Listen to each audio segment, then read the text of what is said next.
The soft blue glow of her laptop screen was the only light cutting through the darkness of the 42nd floor when Victoria Sterling found him.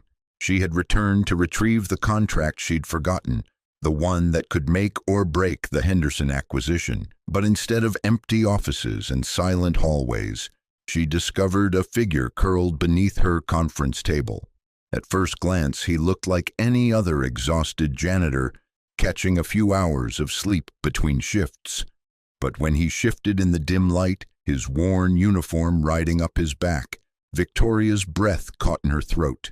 There, etched in black ink across his shoulder blade, was a tattoo that made her blood run cold, the Trident of the Navy SEALs, scarred and weathered like the man who bore it. In that moment, staring at someone she had walked past countless times without a second thought, Victoria Sterling realized she knew absolutely nothing about the people who kept her empire running. Victoria Sterling stood frozen in her office doorway, her manicured fingers still wrapped around the brass handle as she processed what she was seeing. The contract that had brought her back to the Sterling Industries tower at midnight suddenly seemed insignificant compared to the man sleeping beneath her mahogany conference table. She was 41 years old, the youngest CEO in her company's 100-year history, and she prided herself on knowing everything that happened within these walls. Every deal, every employee, every detail that could affect her bottom line. She had built her reputation on control, on information, on being 3 steps ahead of everyone else in the room.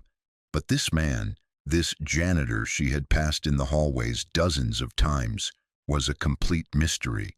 The cleaning uniform bore a simple name tag, Marcus. No last name, no employee number, just Marcus in faded block letters. Victoria had never bothered to learn the names of the night cleaning crew. They were invisible to her, part of the building's infrastructure like the heating system or the security cameras. They worked while she slept, maintaining the pristine environment she demanded without ever intruding on her consciousness. But now, in the eerie quiet of her corner office, with its floor-to-ceiling windows overlooking the sleeping city, Marcus was impossible to ignore. He looked to be in his late 30s, broad-shouldered despite the way exhaustion had settled into his frame. His dark hair was longer than regulation, touching his collar in waves that suggested it had been months since his last proper cut. Even in sleep, there was something about his posture, the way his shoulders remained slightly tensed, as if ready to spring into action at the first sign of danger. Victoria found herself taking a step closer, then another, drawn by a curiosity she couldn't quite name. The tattoo was partially hidden by his shifted uniform, but she could make out enough detail to know what she was looking at. The golden eagle, the anchor, the trident, symbols that meant something far more significant than pushing a mop and emptying trash cans. A Navy SEAL in her building, working as a janitor. The contradiction made no sense. SEALs were elite warriors, the kind of men who appeared in congressional hearings and action movies. They didn't end up cleaning office buildings at midnight, sleeping under conference tables because they had nowhere else to go. Unless something had gone very, very wrong. Victoria's mind raced through possibilities: injury, discharge, scandal. There were a dozen reasons why a decorated soldier might find himself scraping by in the civilian world. But which one had brought Marcus here, to her building, to this moment when she stood watching him sleep like some kind of corporate voyeur? The sound of the elevator chiming from the lobby made them both freeze. Marcus's eyes snapped open instantly, not the slow, groggy awakening of someone pulled from deep sleep, but the immediate, total alertness of someone trained to wake ready for battle. He rolled to his feet in one fluid movement, his hands automatically reaching for weapons that weren't there, his gaze sweeping the room for threats before landing on Victoria.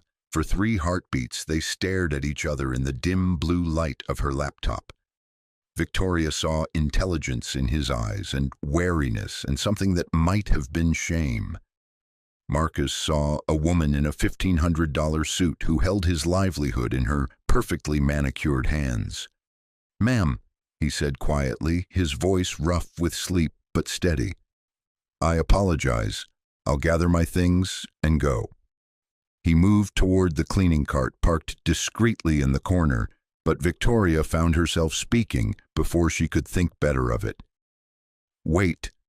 Marcus stopped, his back still to her, and Victoria could see the tension radiating through his shoulders. She realized she had no idea what to say next. "What did you ask a Navy SEAL who was sleeping in your office? What did you say to someone whose life had clearly taken a dramatic turn for the worse? Are you homeless?" The question escaped before she could stop it, blunt and tactless in the way that only came from someone unaccustomed to dealing with actual human problems. Marcus turned slowly, his expression carefully neutral. "No, ma'am, I have an apartment. Sometimes it's easier to rest here between shifts." It was a lie. Victoria could hear it in the careful way he chose his words, in the slight hesitation before apartment. But she didn't call him on it. Instead, she found herself studying his face more carefully, noting the way his jaw was set in a hard line, the shadows under his eyes that spoke of more than just one sleepless night. "How long have you been working here?" she asked. "6 months, ma'am." 6 months. Victoria tried to remember if she had ever actually looked at him during those 6 months, if she had ever seen him as more than part of the building's background. She came up blank, and before that, something flickered across Marcus's face, pain, maybe, or anger quickly suppressed. "I was in the service. Navy." It wasn't a question. Marcus's gaze dropped to his shoulder where the tattoo had shifted back under his uniform, and he nodded once. "SEALs," Victoria continued, feeling like she was putting together pieces of a puzzle she didn't fully understand. Marcus straightened slightly, an echo of military bearing creeping into his posture despite the janitor's uniform. "Yes, ma'am." The silence stretched between them, heavy with unasked questions. Victoria found herself genuinely curious, for the first time in months, about something that had nothing to do with quarterly earnings or market projections. Here was a man with a story, a real story, and she realized she wanted to hear it. But before she could ask, Marcus spoke again. "I should go. I don't want to cause any problems." "You're not causing problems," Victoria said quickly, surprising herself with how much she meant it. I came back for some paperwork. I didn't expect to find anyone here." Marcus nodded, but his posture remained tense, ready to leave at the first sign of dismissal. Victoria realized that in his world, the world of the working poor, of people who lived paycheck to paycheck, an encounter with the CEO could only end badly. She could fire him with a word, could have security escort him from the building, could make sure he never worked in corporate America again. The power dynamic should have been comfortable for her. It was the natural order of things in her world.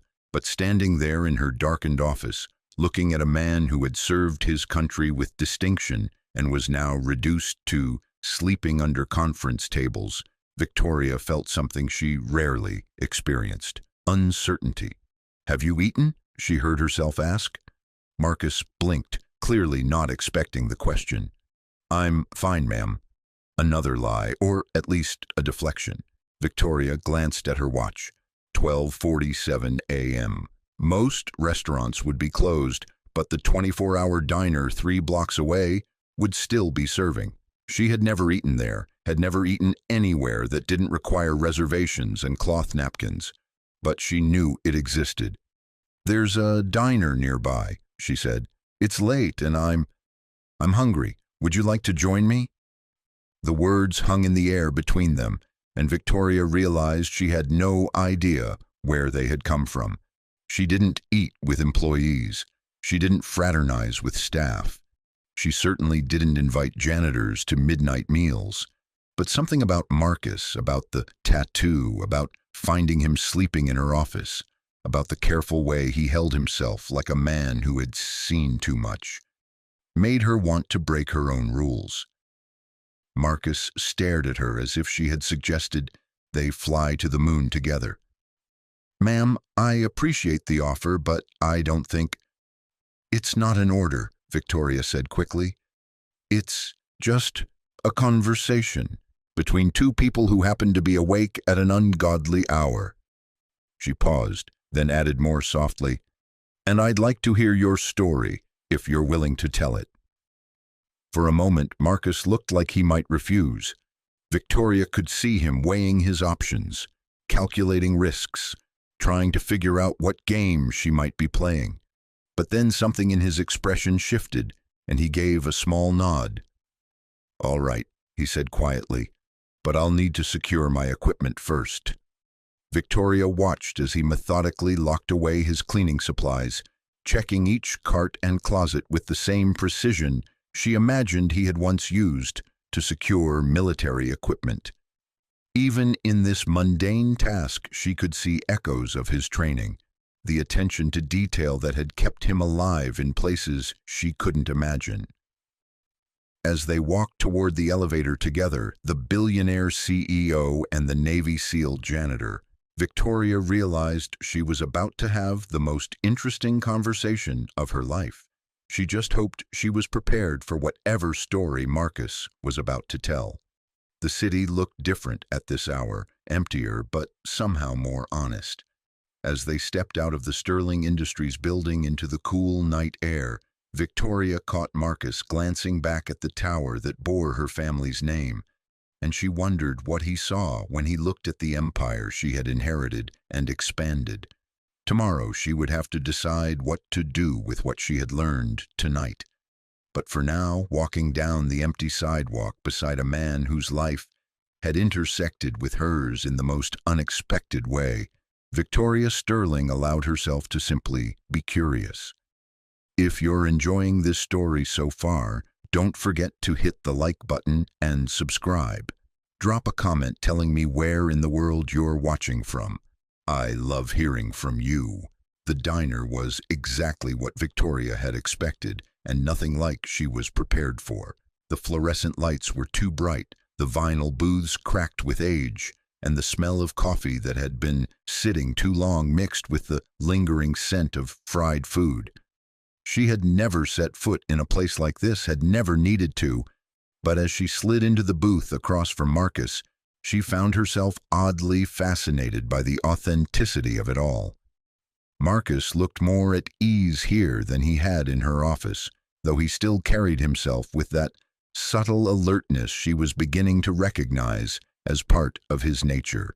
He had removed his cleaning uniform shirt, revealing a plain gray t-shirt underneath that did nothing to hide the solid build beneath. The tattoo was hidden again, but Victoria found herself acutely aware of its presence. A waitress approached, probably in her 50s, with kind eyes and the efficient manner of someone who had seen everything the night shift could offer. She didn't bat an eye at the odd pairing of a woman in designer clothes and a man who clearly worked with his hands. "Coffee for both?" she asked, already reaching for the pot.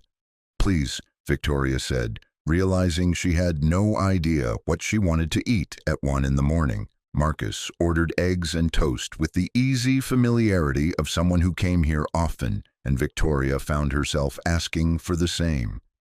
When the waitress left, silence settled between them again. Victoria wrapped her hands around her coffee mug, using the warmth to ground herself in this surreal situation. She was used to controlling conversations, to steering them toward specific outcomes, but she had no agenda here beyond her own curiosity. "So," she said finally, "how does a Navy SEAL end up working as a janitor?" Marcus took a slow sip of his coffee, and Victoria could see him deciding how much to tell her. When he spoke, his voice was careful, measured. "It's not as uncommon as you might think," he said. "Transitioning to civilian life can be complicated. That's not really an answer. Marcus looked at her directly for the first time since they had sat down, and Victoria felt the full weight of his attention. There was intelligence there and strength, but also a weariness that spoke of battles fought on multiple fronts. "No," he agreed, "it's not."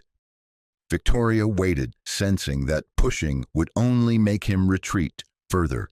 Around them, the diner hummed with the quiet activity of the night shift. A trucker at the counter working through a piece of pie, a young couple sharing fries in a corner booth, a man in scrubs who looked like he was between hospital shifts.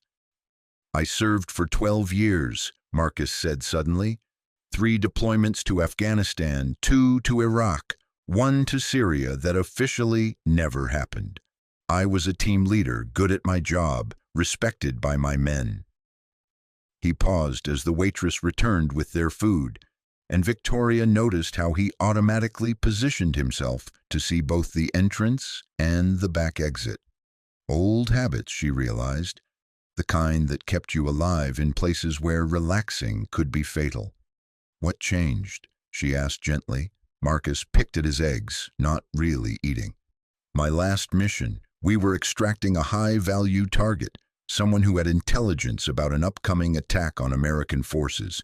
It should have been routine. Get in, get him, get out." Victoria found herself holding her breath, sensing that she was about to hear something that Marcus rarely shared. "But intelligence was wrong. It was a trap.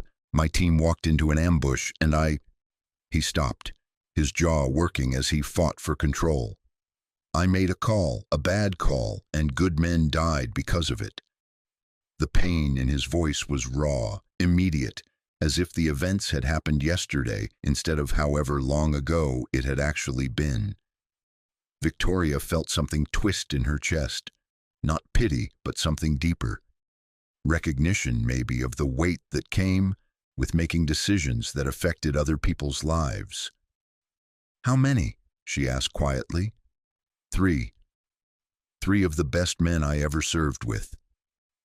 Marcus's hands were steady on his coffee mug, but Victoria could see the tension in his shoulders. "The mission was ultimately successful. We got the target, prevented the attack, but the cost—" He trailed off, and Victoria began to understand. In her world, success was measured in profit margins and market share. Casualties were measured in stock prices and quarterly reports. She had never had to reconcile victory with the loss of human life. "That's why you left?" Marcus nodded. "I couldn't put another team at risk. Couldn't trust my judgment anymore, so I took my discharge and came back to a country that didn't know what to do with me." The bitterness in his voice was subtle, but unmistakable. Victoria thought about the statistics she had read about veteran unemployment and homelessness, numbers that had always been abstract until now. "No family?" she asked. Something flickered across Marcus's face. "There was someone before my last deployment, but 12 years of relationships conducted through video calls and letters. She married someone else while I was overseas, someone who could be present for the day-to-day things." Victoria found herself thinking about her own relationship history, a string of men who had been attracted to her power and wealth, but couldn't handle her ambition. She had always told herself she was too busy for serious relationships, that her career came first. But listening to Marcus, she wondered if she had simply been afraid of the vulnerability that came with truly depending on someone else. "So you ended up here," she said. "I ended up working nights because it's quiet, cleaning because it doesn't require me to make decisions that affect other people, living day to day because planning for the future feels like presuming I deserve one." The honesty in his words hit Victoria like a physical blow. She had spent her entire adult life building toward the future, accumulating power and wealth and influence. The idea of someone with Marcus's skills and training deliberately choosing work that kept him invisible was almost incomprehensible to her. "That's not living," she said before she could stop herself. "That's just surviving." Marcus looked at her with something that might have been amusement. Says the woman who works 18-hour days and eats dinner at her desk most nights. Victoria felt heat rise to her cheeks. He was right, of course. She did work 18-hour days. She did eat most meals while reviewing reports or taking conference calls. When was the last time she had had a conversation that wasn't about business? When was the last time she had done something purely because she enjoyed it? Touché, she said softly. They ate in comfortable silence for a while, each lost in their own thoughts. Victoria found herself stealing glances at Marcus, trying to reconcile the man across from her with the elite warrior she now knew him to be. There was no swagger, no bravado, none of the aggressive masculinity she might have expected. Just a quiet competence and a sadness that seemed to permeate everything about him. "Can I ask you something?" Marcus said suddenly. Victoria nodded. "Why are you here, really? A woman like you doesn't invite the janitor to dinner unless she wants something." It was a fair question, and Victoria realized she didn't have a good answer. What did she want? Information, the satisfaction of solving a puzzle. Or was it something more personal, some recognition of the loneliness that seemed to emanate from Marcus like heat from a flame? "I don't know," she admitted. "Maybe because you're the first real person I've talked to in months. Maybe because I found you sleeping in my office and realized I don't know anything about the people who work in my building. Or maybe because I'm tired of conversations that are all about money and power and market position." Marcus studied her face with the same intensity she had seen him use to evaluate his surroundings. "And maybe because you're lonely too." It wasn't a question. Victoria felt her carefully constructed armor crack a little at his words, felt a vulnerability she had spent years suppressing rise to the surface. "I'm the CEO of a Fortune 500 company," she said, but the protest sounded weak even to her own ears. "That doesn't mean you're not lonely." Victoria stared into her coffee, seeing her reflection wavering in the dark surface. When had she become so isolated? When had success started feeling like solitary confinement? "My father built Sterling Industries from nothing," she said quietly. "He was brilliant, ruthless when he needed to be. But he never forgot that business was about people. When I took over after he died, I thought I understood what he meant. But somewhere along the way, I stopped seeing people and started seeing resources, profit centers, assets to be managed." She looked up at Marcus. "Until tonight, when I found a Navy SEAL sleeping under my conference table and realized I had no idea who he was or how he had ended up there." Marcus was quiet for a long moment. "Your father sounds like he was a good man." "He was. He would have known your name within a week of you starting work, would have known about your service, about whatever brought you to our building. He made it his business to know." "And you?" Victoria smiled ruefully. "I made it my business to not know. It was more efficient that way. Easier to make difficult decisions when you didn't think about the human cost. But now," Victoria considered the question seriously. Now she was sitting in a 24-hour diner with a man whose story had shaken something loose inside her, something she had thought was permanently buried under quarterly reports and board meeting. "Now I'm wondering what else I've been missing," she said. The waitress returned to refill their coffee, and Victoria realized they had been talking for over an hour. Outside the windows, the city was still dark, but there was a subtle shift in the air that suggested dawn was still hours away, but no longer unthinkable. "I should get back," Marcus said, glancing at his watch. "I still have 3 floors to finish before my shift ends." Victoria nodded, but she found herself reluctant to end the conversation. "Marcus?" He looked at her expectantly. "Thank you for talking with me, for being honest about everything. Thank you for listening. It's been a while since I've told that story to anyone."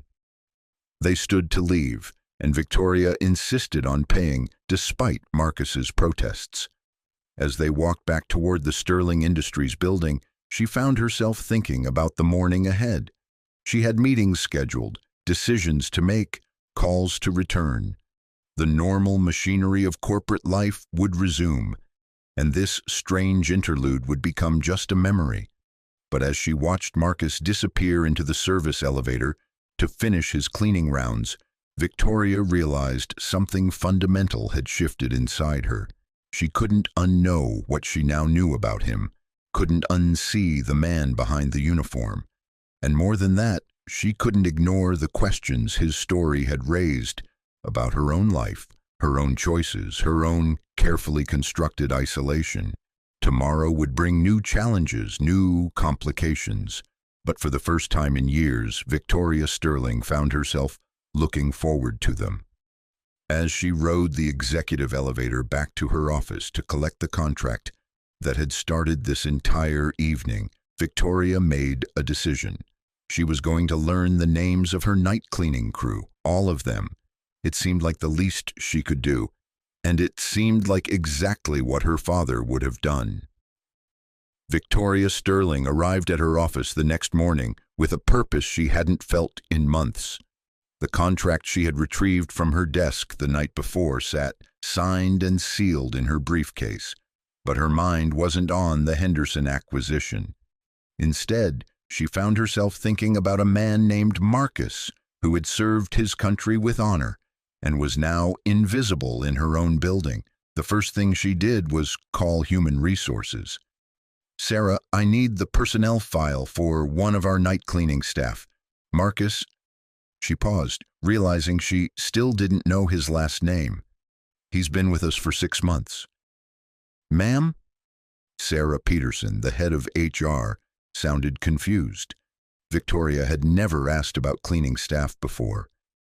"Is there a problem?" "No problem, I just want to review his file."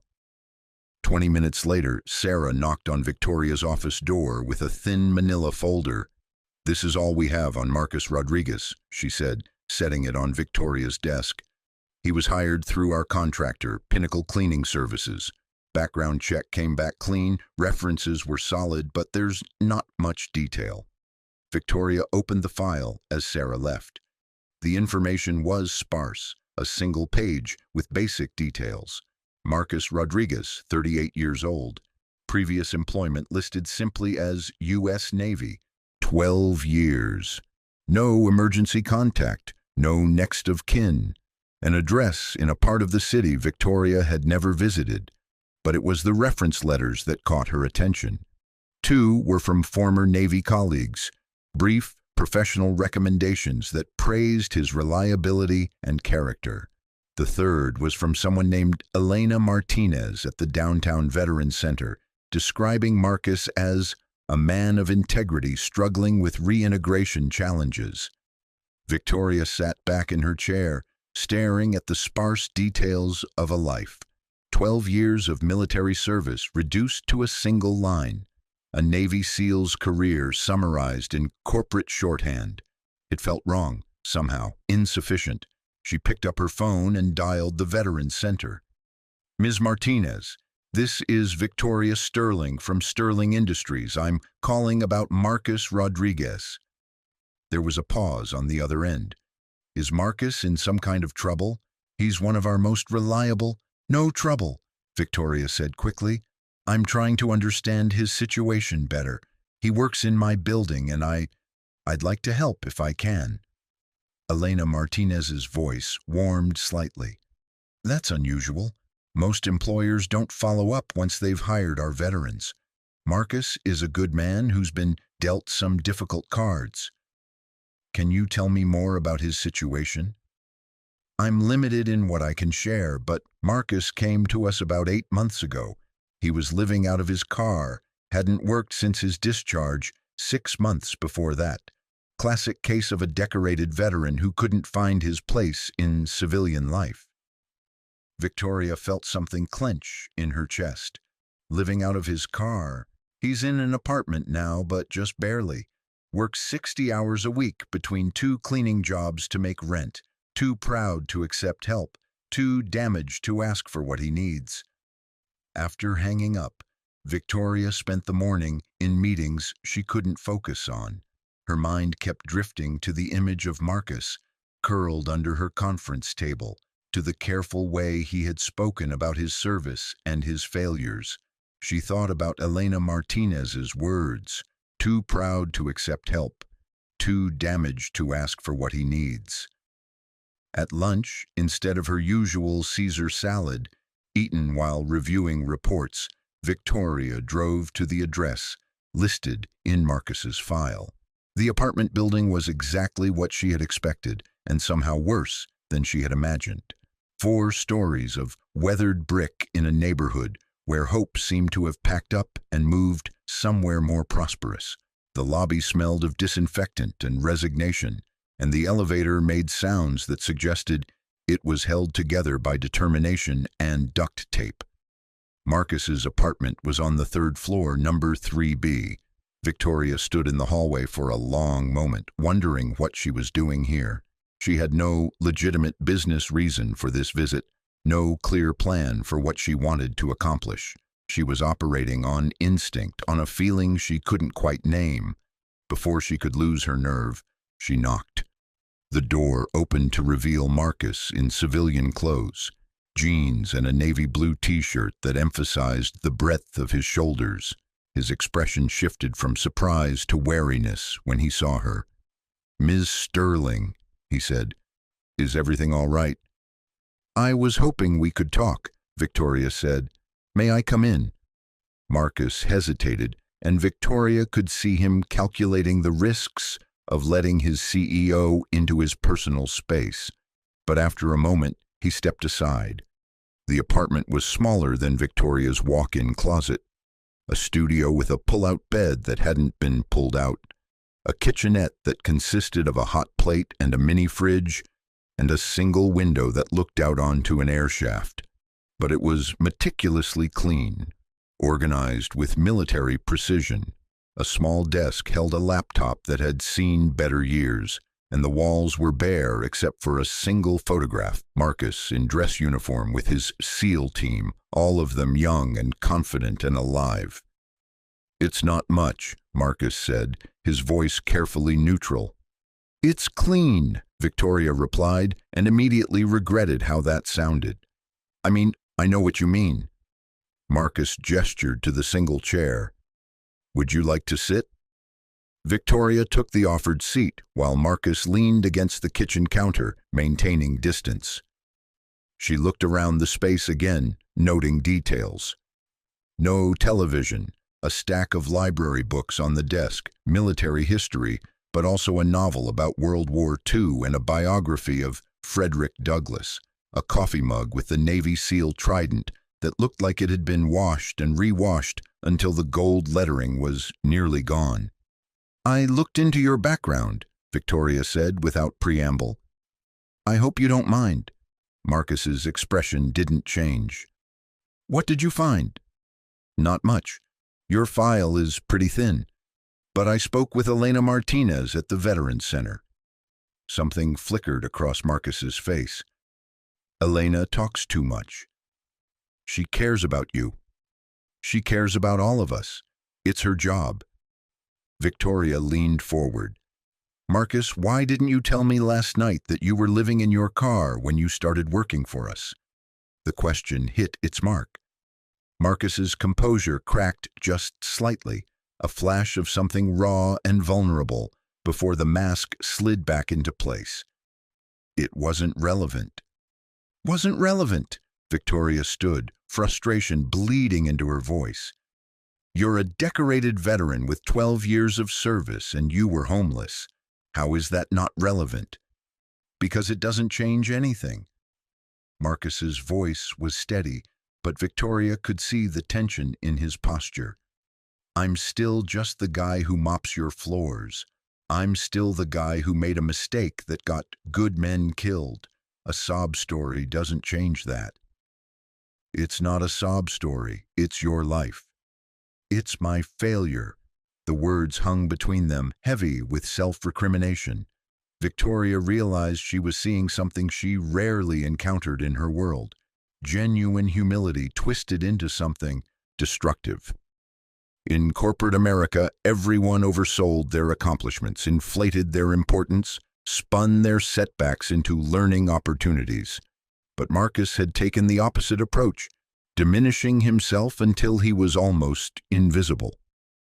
"Elena told me you work 2 jobs," Victoria said quietly. Marcus nodded. "Days at a warehouse, nights at your building. 60 hours a week keeps me busy. And exhausted. Exhausted is good. Exhausted means I don't think too much." Victoria felt something break open in her chest. She thought about her own 18-hour days, her deliberate scheduling of every moment to avoid the silence where difficult thoughts could take root. Maybe they weren't so different after all. "Marcus, what happened on that last mission?" "Really happened?" Marcus was quiet for so long that Victoria thought he might not answer. When he finally spoke, his voice was barely above a whisper. "We had intelligence about a compound where they were holding 3 American contractors. High-priority extraction. I had 2 options for approach. One that was safer but would take longer, and one that was faster but more exposed." He moved to the window, staring out at the narrow view of brick and shadows. "I chose the fast approach. Told myself it was because every minute we waited was another minute the hostages were in danger. But if I'm honest, I was thinking about the commendation, about the news coverage when we brought them home, about being the guy who led the mission that saved American lives." Victoria waited, sensing there was more. "We got them out. All 3 contractors, alive and relatively unharmed. Mission accomplished. But the intel was wrong about the compound's defenses. They had more men than we expected, positioned in places we hadn't accounted for. When we extracted, they were ready for us." Marcus's reflection in the window looked like a ghost. "I lost Rodriguez first. Sniper took him as we crossed the compound. Then Jackson caught shrapnel from an RPG, bled out before we could get him to the extraction point. Murphy made it to the helicopter but died on the way to base. 3 good men who trusted my judgment." "But you completed the mission." "I completed the mission." Marcus turned from the window, his eyes bright with unshed tears. 3 families lost fathers and husbands and sons so I could be a hero. The math doesn't work. Victoria stood and crossed the small space between them. "Marcus, what would have happened if you'd taken the safer approach?" "I don't know. Maybe nothing. Maybe the hostages would have been moved before we could reach them. Maybe they would have been executed. Maybe my team would have come home alive." His voice cracked slightly. "I'll never know." "Exactly. You'll never know. You made the best decision you could with the information you had. That's what leaders do. Leaders don't get their people killed. Leaders make impossible choices and live with the consequences." Victoria surprised herself with the conviction in her voice. "I've made decisions that cost people their jobs, their homes, their futures. I've closed factories and eliminated divisions and merged companies in ways that destroyed communities. The difference is, my casualties don't have names and faces I remember every night." Marcus stared at her, and Victoria realized she had never articulated that truth before, had never acknowledged the human cost of her corporate decisions. "At least you saved lives," she continued. "At least your choices mattered for something more than shareholder value." If you're hooked on this story, make sure to subscribe and turn on notifications so you never miss an upload. Your support means everything and helps me bring you more emotional stories like this one. They stood in the small apartment, 2 people who had spent years carrying guilt and isolation, finally sharing the weight of it with someone else. Victoria felt something shift inside her, a recognition that went beyond sympathy or professional interest. She saw in Marcus a reflection of her own struggles with leadership and loss, her own tendency to retreat from human connection rather than risk the pain of caring too much. "You said you work at a warehouse during the day," she said, changing the subject before the emotion could overwhelm either of them. Marcus nodded. "Loading dock, manual labor, keeps me in shape and pays half the bills." "What would you do if money wasn't an issue? If you could do anything?" The question seemed to catch Marcus off guard. He was quiet for a long moment, considering. "Before everything went wrong, I was thinking about becoming a teacher, using my leadership experience to work with at-risk kids, maybe help other veterans transition to civilian life." He smiled ruefully. "But that requires credentials I don't have and stability I can't afford." Victoria felt pieces clicking into place in her mind. "What kind of credentials?"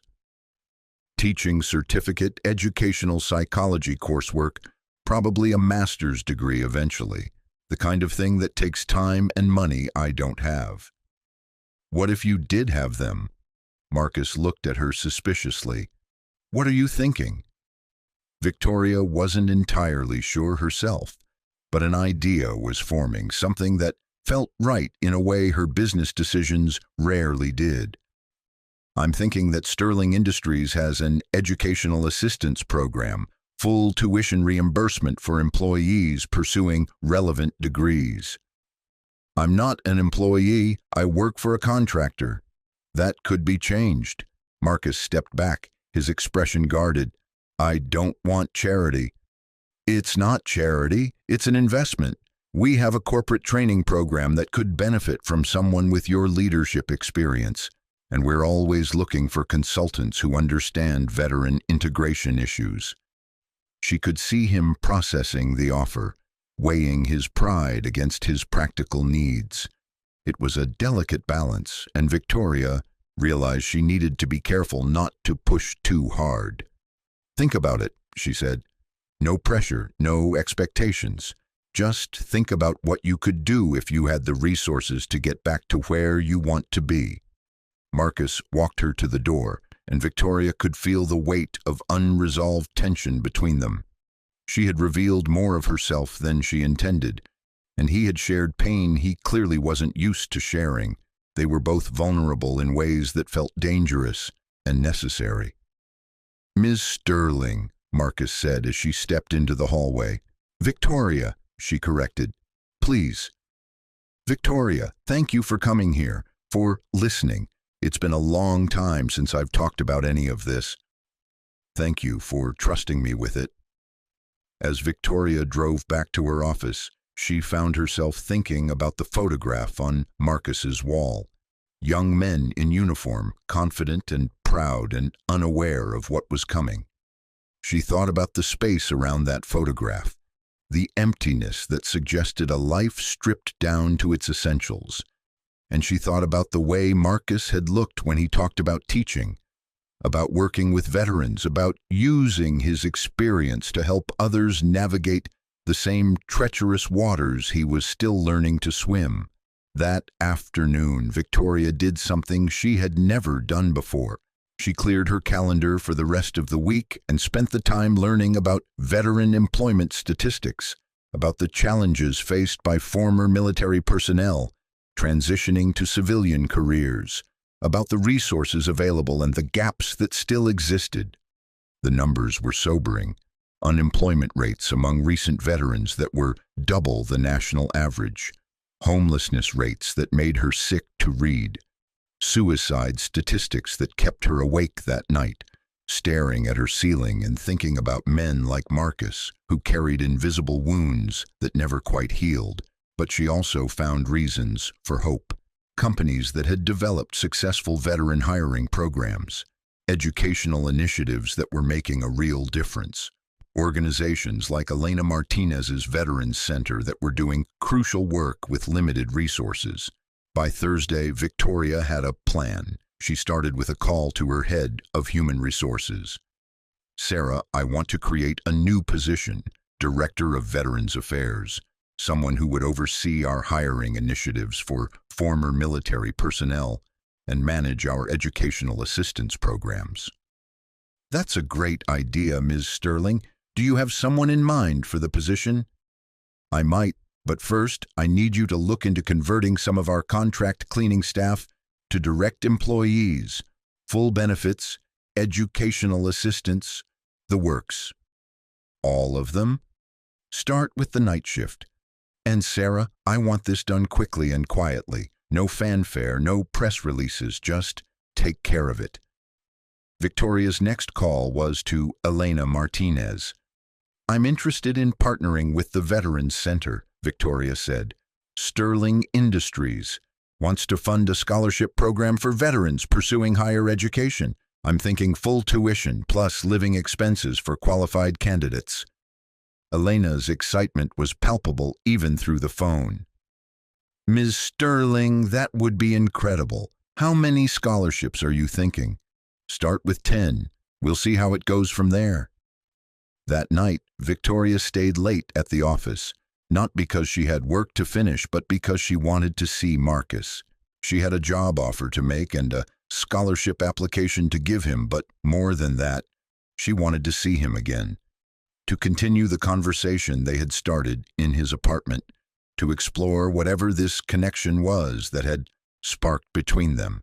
She found him on the 38th floor, methodically cleaning conference rooms with the same precision he probably brought to military operations. When he saw her, he stopped and straightened, falling into a more formal posture. Working late again? He asked. Seems to be becoming a habit. Victoria leaned against the doorframe. How was your day at the warehouse? Long, hot, but it pays the bills. Marcus resumed his cleaning, but Victoria could sense his awareness of her presence. You? Productive. I've been thinking about our conversation yesterday. Ms. Sterling, Victoria. Victoria, I hope you don't think I was asking for anything. I don't want you to feel obligated. Marcus. Victoria's voice was gentle but firm. Stop. Just for a minute, stop assuming the worst about everyone's motivations. Marcus paused, his hand stilling on the table he was wiping down. I have a job offer for you, Victoria continued. A real job, not a consolation prize or a charity case. I want to create a new position at Sterling Industries, and I think you're the right person for it. She outlined the Director of Veterans Affairs role, watching his face for reactions. She could see skepticism warring with interest, pride battling with practical necessity. It would mean giving up the warehouse job, she said, and the night cleaning, full-time position, competitive salary, full benefits, and educational assistance if you want to pursue that teaching degree.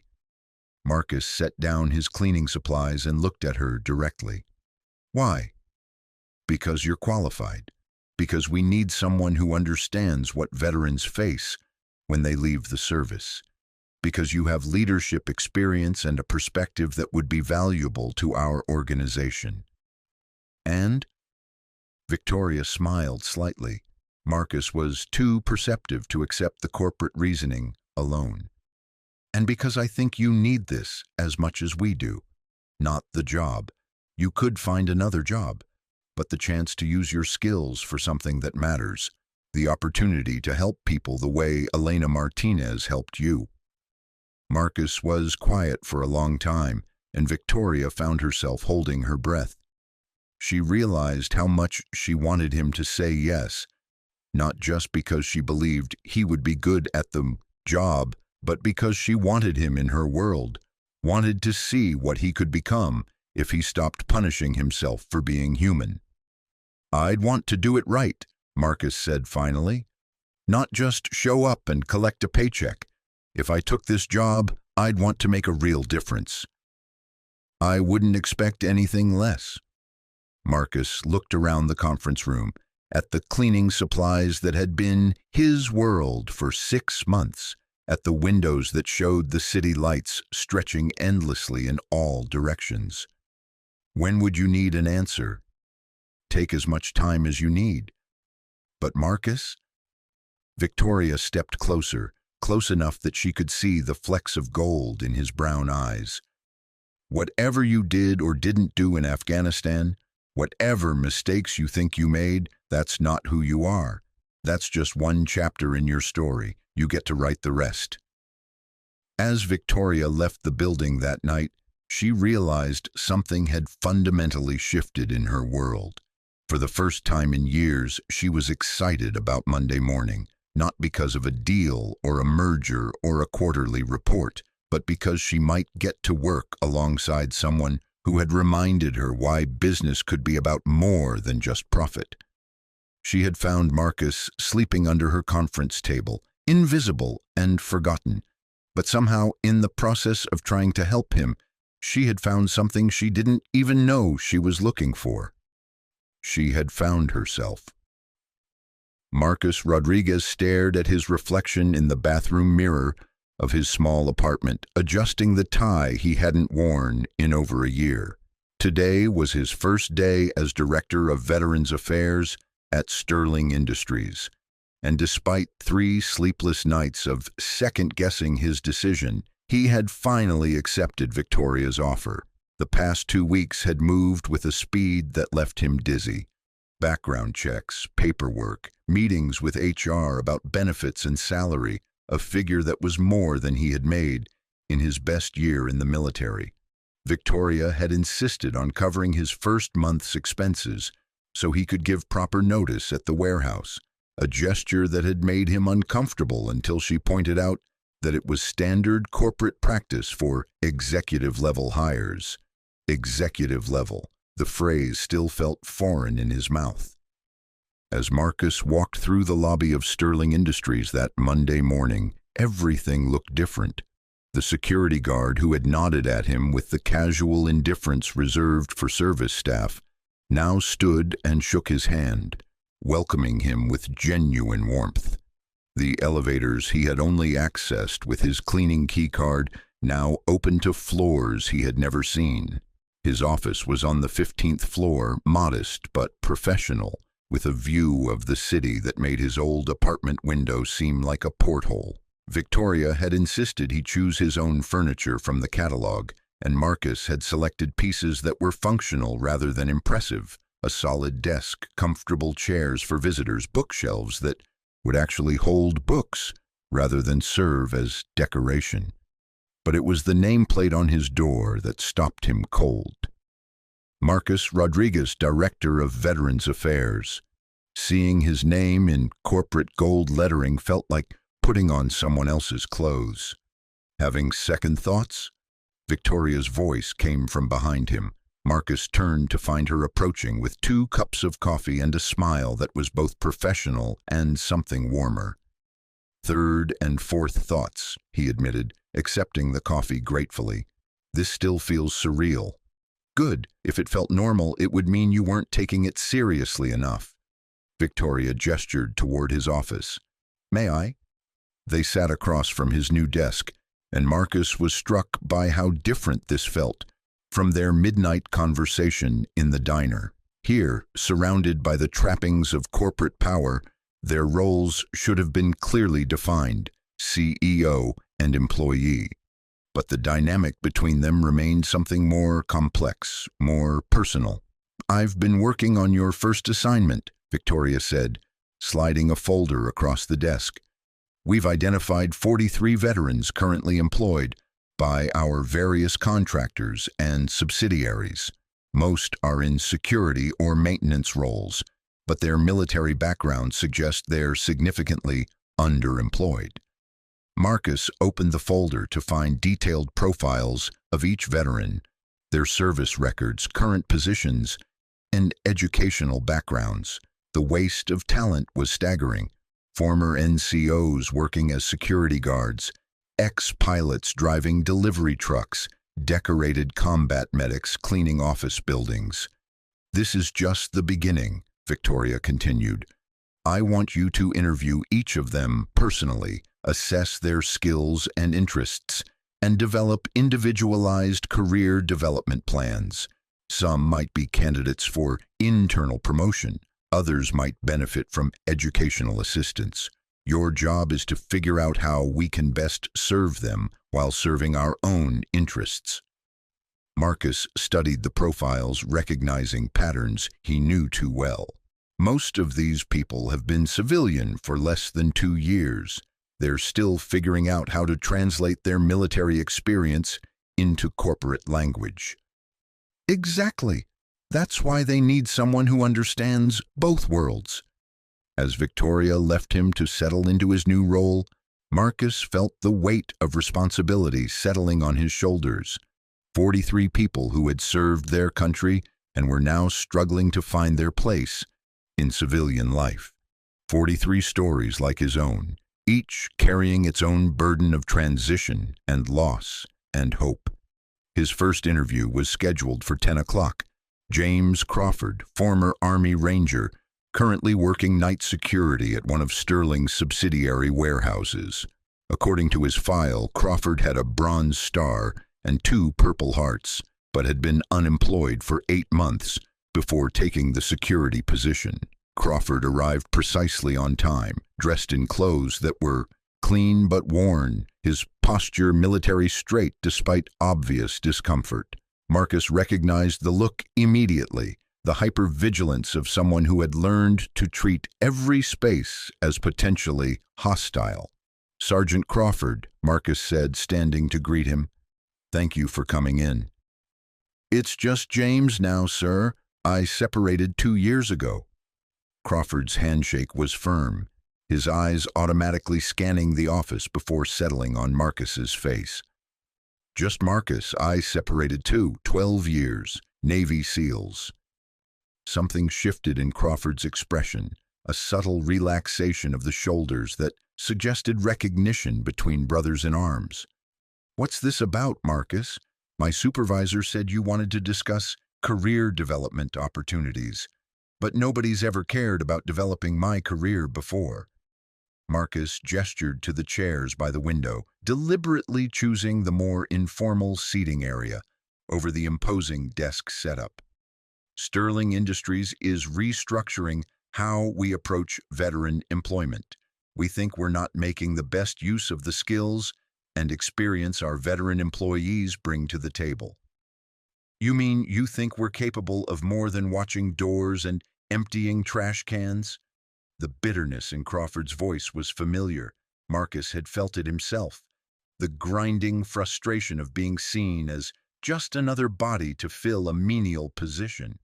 "I mean, I think a decorated ranger who led squads in Afghanistan might have leadership potential that isn't being utilized in a security booth."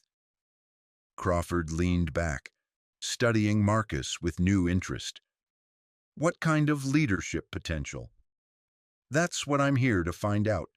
Tell me about your military experience, not the official summary, the real story. What were you good at? What did you enjoy? What skills did you develop that you're not using now?" For the next hour, Crawford opened up in a way his personnel files suggested he rarely did. He talked about leading reconnaissance missions, training new soldiers, managing complex logistics under impossible conditions. He had been responsible for the safety of dozens of men, had made life-and-death decisions under pressure, had earned the respect of his superiors and subordinates alike. "So why security?" Marcus asked gently. Crawford's expression closed off slightly. "It's what was available. Company that hired me said my military background made me a good fit for watching warehouses at night. But you're capable of much more. Being capable and being given the opportunity are 2 different things." Crawford's voice carried the weight of rejection and disappointment. Civilian employers see combat veteran and think either damaged goods or security guard. Nobody wants to take a chance on training someone who might have PTSD or anger management issues. Marcus felt a familiar anger rise in his chest, not at Crawford, but at a system that reduced decorated warriors to their most basic stereotypes. "What would you do if training wasn't an issue?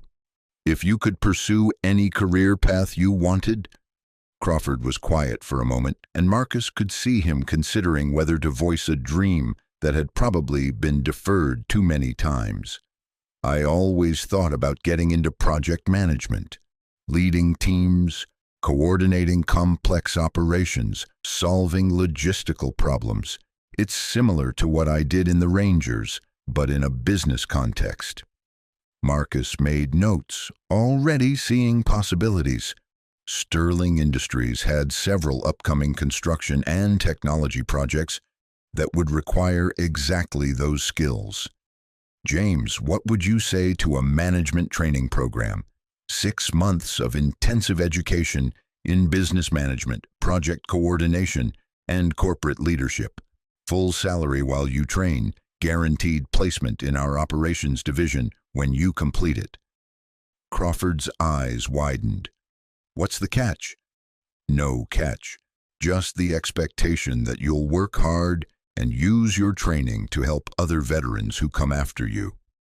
For the first time since entering the office, Crawford smiled, a real smile that transformed his entire face. When do I start?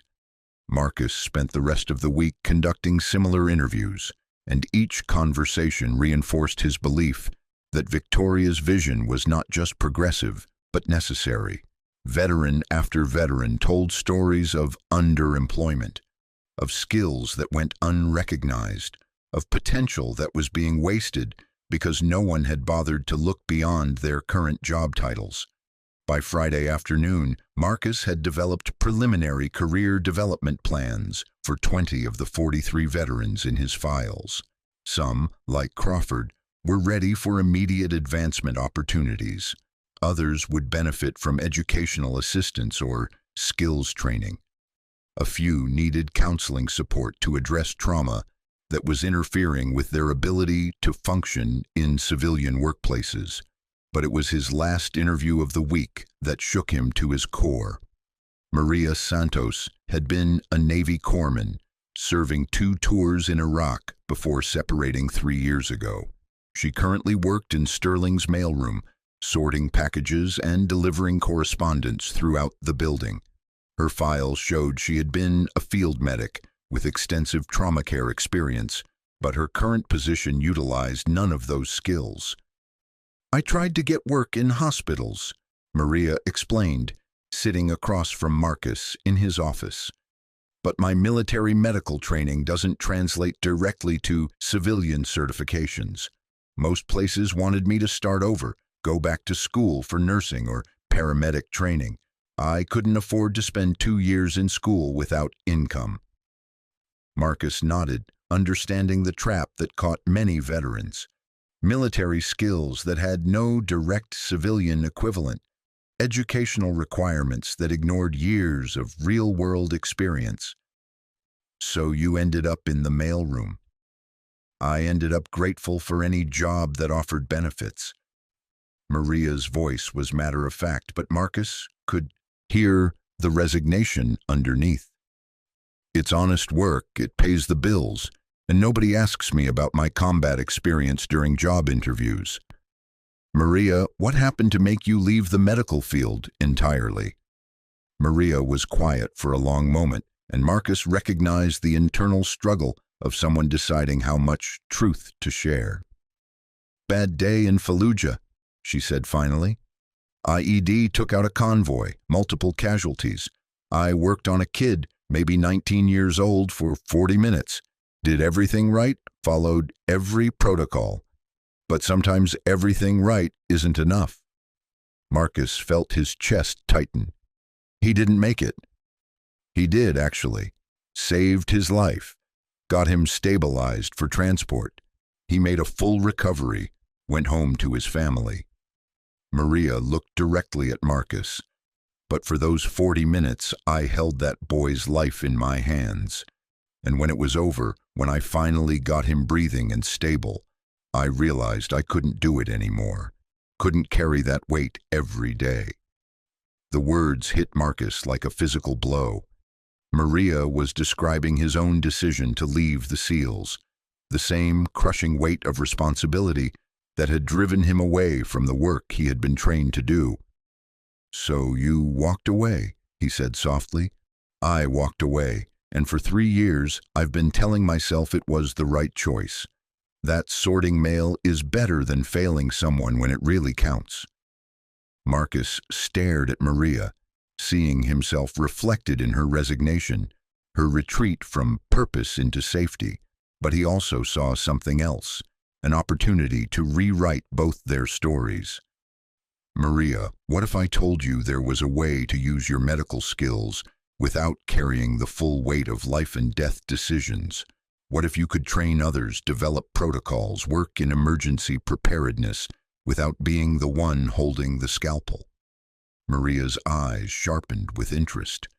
"What do you mean?"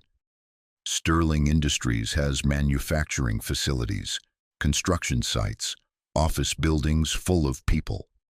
We need someone to develop comprehensive emergency response programs, train first aid teams, coordinate with local emergency services, someone with real-world trauma experience who understands how to save lives under pressure."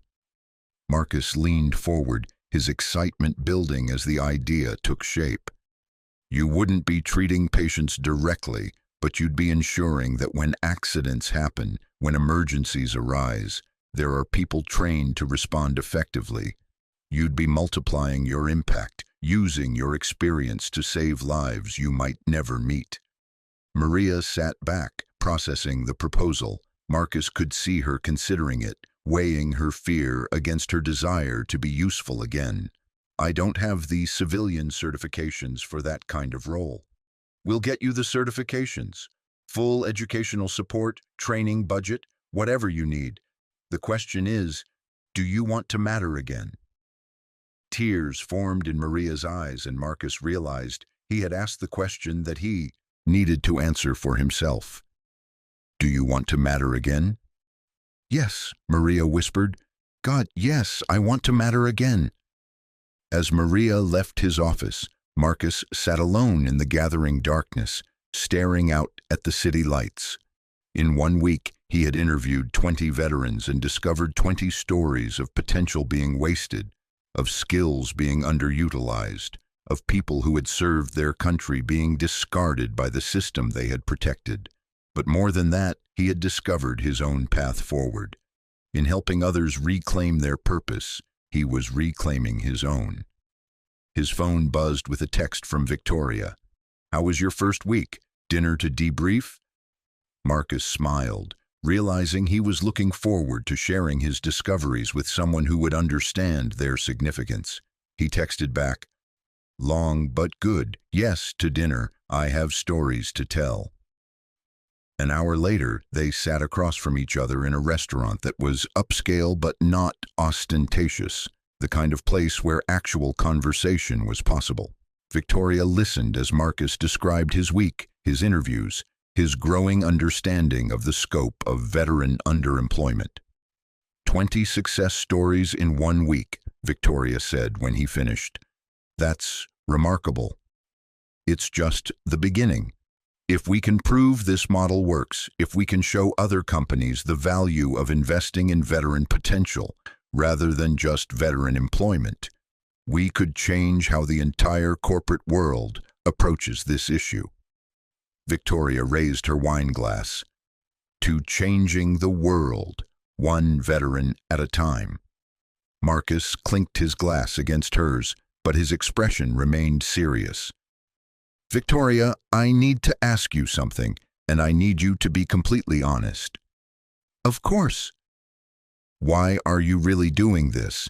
The job, the program, the resources you're committing. This is more than corporate social responsibility.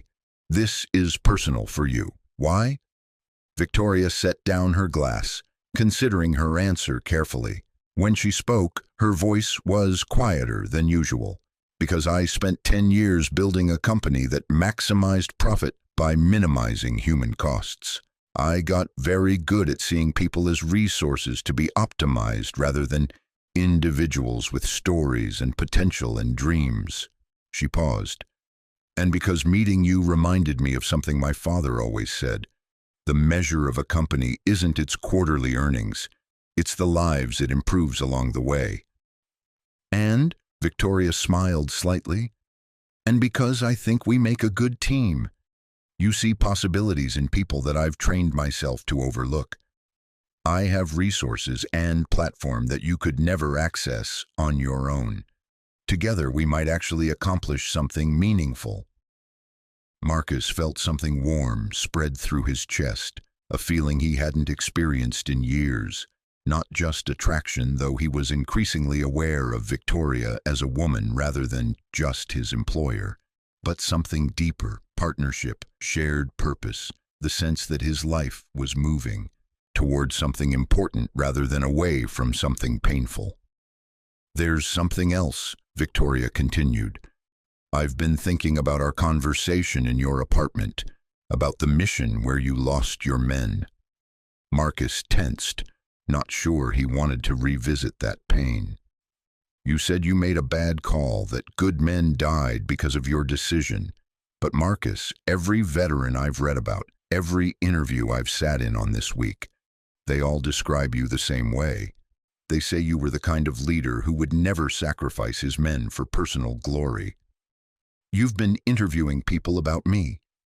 I've been trying to understand the man I've asked to lead this program. Victoria's voice was gentle but firm. And everything I've learned suggests that whatever happened in Afghanistan, whatever decision you made, it wasn't driven by ego or carelessness.